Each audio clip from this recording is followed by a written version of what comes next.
we had so many ups and downs in the first decade, we didn't really have a mission statement. So we were off doing this for 3 years. We had carved balsa wood shoes out of Indonesia we were doing. We did plastic briefcases. We had sport bags, nylon wallets, a lot of different things, but we hadn't defined what our brand stood for, where they should go. And I believe that if you have a clear vision, a clear mission statement, a strategic plan leading in that direction, that you then, and you have to recheck it. You just don't stick it into a desk somewhere. You relook at it and you go, okay, am I on the right path? Because if you're making decisions that conflict with those mission statements, you're making the wrong decision. It all has to go back to that.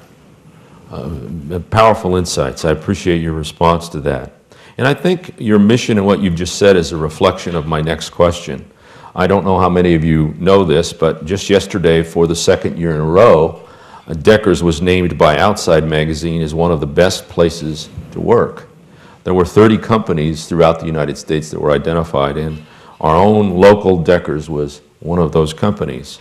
The current chairman who replaced you after your recent retirement said the following: "I think I speak for all Deckers employees worldwide when I express the pride that we feel in being awarded one of Outside Magazine's best places to work for the second year in a row. This is a great honor and testament to the passion and commitment we all share in working at Deckers. Congratulations to all our employees worldwide. Our vision for the future is assured as long as we continue to trust and support each other."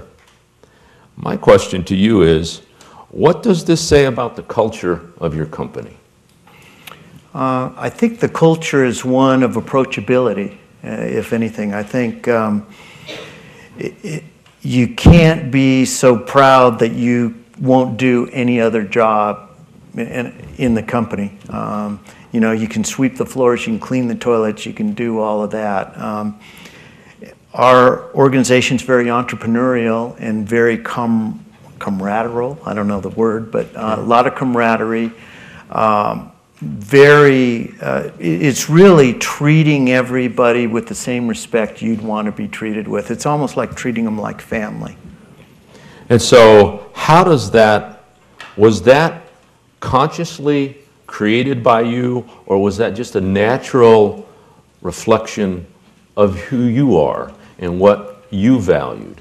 Well, I don't think it was necessarily just me. It would be everybody. Okay. Because if you don't fit into a culture, then find another culture. It's almost like tribes, I guess.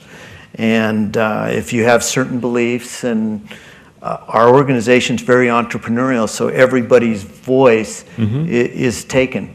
And we sit down and, you know, we'd write out lists and kind of a forum base like this, and people be firing advice or questions to the executive team. We'd write down, we'd get a few pages of them, and we'd go, okay, we'd step outside and we'd either go, yes, we can do this, no, we can't do this.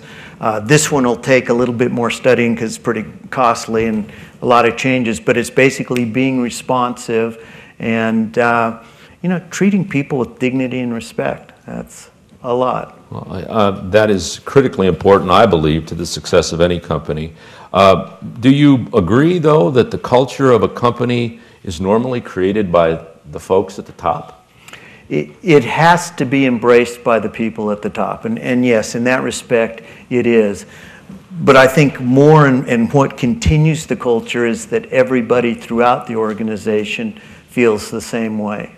Okay. Really good stuff. And you mentioned it just a moment ago already, Doug, but let's revisit this if we can. Last week when we had a chance to meet, you shared with me that integrity and authenticity were crucial to the success of your business. Can you explain what and how these two core values have influenced Deckers' corporate strategy? Well, integrity would be the people part of it. And you know, that goes back to, you say you're going to do something, you do it. You be open, you be honest. Those things are crucial from a value standpoint. The authenticity actually comes from our view of branding. And the difference, I believe, in a successful brand, meaning a brand that can withstand the test of time, is that it is authentic. And if you look at any of the brands we have, whether it be UGG, which was brought over by an Australian surfer so that surfers could keep their feet warm, or you look at Mark Thatcher, Colorado River Guide, develops a sandal that won't fall off your feet for he and his river guide friends. I call them, I used to call them kind of like end user designers, but it is basically where the entrepreneur develops something for he and his peer group to take care of some need that's out there that henceforth hasn't been discovered yet. And then it is authentic, and it's real hard. In fact, I would argue that it's impossible to create a long-term brand from having it be a fake. People are too smart nowadays. So that's where the authenticity comes in. Okay. And does the integrity that you build within your company and as a core value instill within your employees, does that contribute to the authenticity? Well, I think it's, I'll use, being a surfer, I'll use Quicksilver. Quicksilver hires a lot of surfers. And so they all tend to have the same kind of values. And I would say it's the same thing. I mean, if you're authentic, you're yourself. And if you're authentic in a certain culture or, I don't know, I almost look at brands as if they're badges. They say something about you. Mm-hmm. So that helps just keep it long term. Great. Well, thank you for those insights. What's interesting, Doug, is that as you know, we had Mr. Yvon Chouinard as our first guest speaker for this Enlightened Entrepreneurship Series, and now, of course, have the pleasure of having you here. And one of the things he said was that the people in his organization were people that were engaged in the activity. As they were rock climbers, or they were surfers, or they were kayakers, whatever the case may be. So in terms of this idea of integrity, are a lot of the people that you hire actively involved in those activities? Is that part of maybe the criteria or what you look for in future employees? And that would be part of the authenticity. They share the same feeling of what they need, and it's easy, they can relate to the brand because of it. And each brand in our organization, since we have multiple brands, has a different culture within that brand. It's easy, you can see with Teva being the outdoor performance brand as its mission, that we have a lot of outdoor people there. When we were doing the Deckers brand, it was built by surfers, right, and a lot there. UGG, you have a little different. It's a comfort story that's our alpha consumers been the people in Hollywood or showbiz and stuff like that. So we tend to have a little bit more leaning towards that. And if you look at Subo, one of our latest brands that's just been acquired, it's very urban.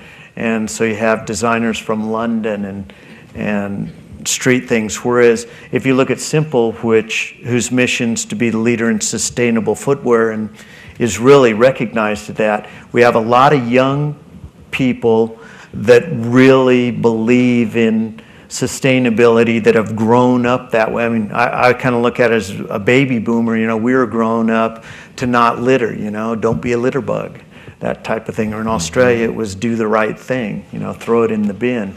Whereas now you've got a generation now that's come up, well, the right thing isn't just throw it away, it's to recycle it. It's to pay attention to the environment and make sure that we, don't leave a big footprint. Important for all of us to learn that lesson for sure. You shared something last week, and you just touched on it today. You said at one point in time at Deckers, you attempted to restructure the organization where a single marketing person was responsible for the oversight of all the brands. Can you maybe share with the group here tonight what happened, what your rationale was for going in that direction, and then what you did to change that direction? Sure. It was probably one of the big